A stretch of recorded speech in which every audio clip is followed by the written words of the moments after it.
Hi everyone, this is Dr. Thomas. I know it's been a bit since I've been online on YouTube, but I'm going to try to be more active on YouTube and really try to educate and empower individuals.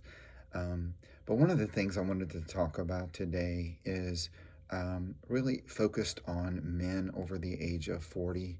I'm much older than 40, but some of the things that I've experienced in my own training, and then, of course, training others, working with others, is that sometimes recovery can be impacted. I guess when we do age, of course, things change, I guess. Um, and even as we progress in our training career, as we get stronger, we probably need more recovery.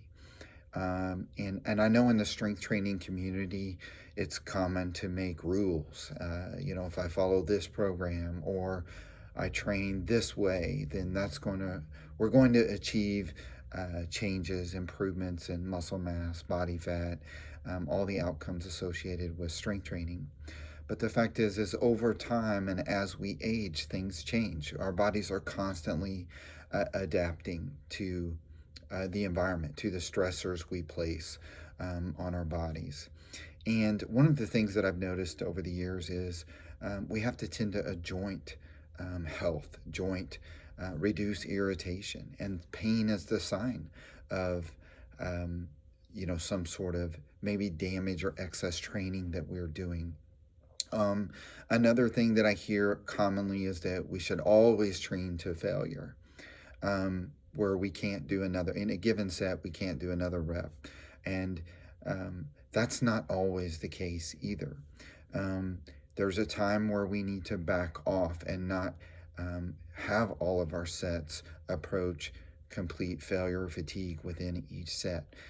We may need to follow some guidelines where we're backing off or our rating of perceived exertion is lower, RPE. And it's a lot of times that's important to be able to reduce some of the stresses on our body. Look, no way to train is always going to work forever. And so these are things to consider. I know it's very popular, again, for people to give training suggestions and for people to think, well, that's it. It worked for me. It's going to work forever. And training to failure is one of those things. And I think using RPE is important. And one of the things that I suggest is people to train at times with less of an intensity. I mean, to train hard, but also to know when to back off, to lower your rating of perceived exertion. And so that allows your body to adapt and respond.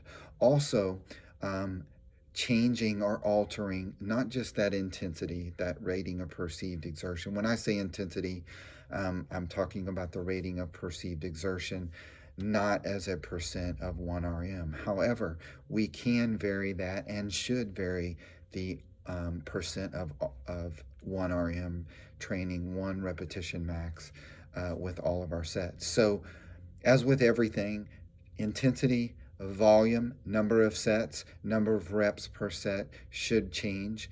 Our frequency should change. In my research, we've demonstrated that high frequency training is very effective at improving uh, lean tissue mass and strength, and high volume is very effective. But you can't train that way forever. So we need to alter training volume, intensity, frequency. Um, so all of those variables need to be altered over time. And so the question becomes, well, how do we do that? Well, that is sort of a concept that's pretty broad and large. It's called periodization. But we can simplify this.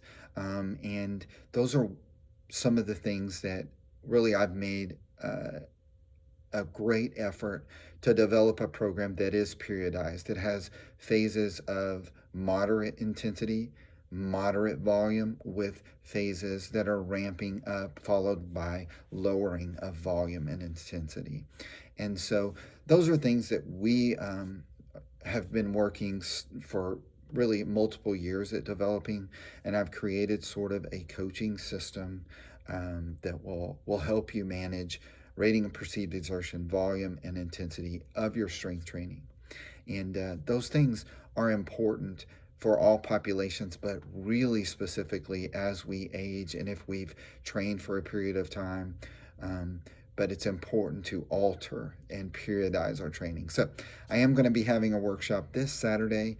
I'll drop some enrollment links if you would be interested, in learning more about managing RPE, volume, and intensity. And I've developed a program that is very practical. It fits into most people's lifestyles. Our training program, honestly, people can strength train no more than an hour to an hour and 15 minutes per week and achieve amazing results. So, anyway, I'll drop that link for you so you can register for this week in the description below. And I hope to see you there. It is online, it's on Zoom, and there will be a replay. So if you'd like to learn more about it, definitely register. Talk to you all soon.